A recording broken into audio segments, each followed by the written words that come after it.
சொல்லுங்க பார்க்கலாம்.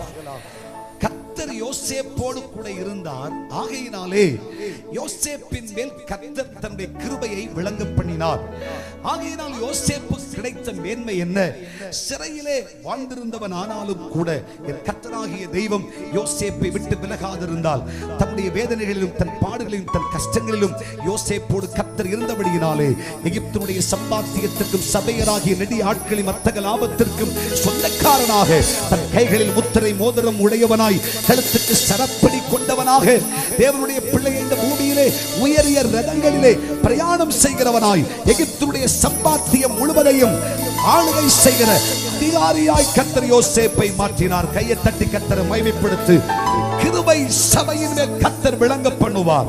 அப்பொழுது சபையே, உன் கழுத்திற்கு சரப்பணியும் உன் கைகளுக்கு முத்திரை மோதிரமும் உண்டாகும். கர்த்தரோ உன்னை ரதங்களில் பிரயாணம் பண்ண செய்வார். உன் சஞ்சலத்தையும் உன் பாடுகளையும் கர்த்தர் நீக்கிவிட்டு உன் சத்துருக்களுக்கு முன்பாக உன் தலையை கர்த்தர் உயர்த்தி, உன்னை நெகிழ்ந்தவர்களும் உன்னை ஏளனமாய் பேசினவர்களும் உன்னை சபித்தவர்களும் உனக்கு எதிராய் கையெழுத்திட்டவர்களும் தண்ணீரற்ற கிணறில் தூக்கி வீசினவர்களும் உனக்கு விரோதிகளாய் நின்ற உன் குடும்பத்தாருக்கு முன்னே, உன் சகோதரர்களுக்கு முன்னே, உன் இனத்தானுக்கு முன்னே, உன் பக்கத்தில் இருப்பவனுக்கு முன்னே, உன்னை சுற்றி இருப்பவனுக்கு முன்னே என் கர்த்தராகிய தெய்வம் உன்னை உயர்த்தி சிங்காசனத்தில் வைத்து வெச்சமான மேன்மை உனக்கு கொடுத்து ராஜரீக கிரீடத்தை கர்த்தர் உனக்கு சூட்டி, தேசத்தின் நடுவிலே, ஜனத்தின் நடுவிலே, இனத்தின் நடுவிலே கர்த்தரை உயர்த்துவார்.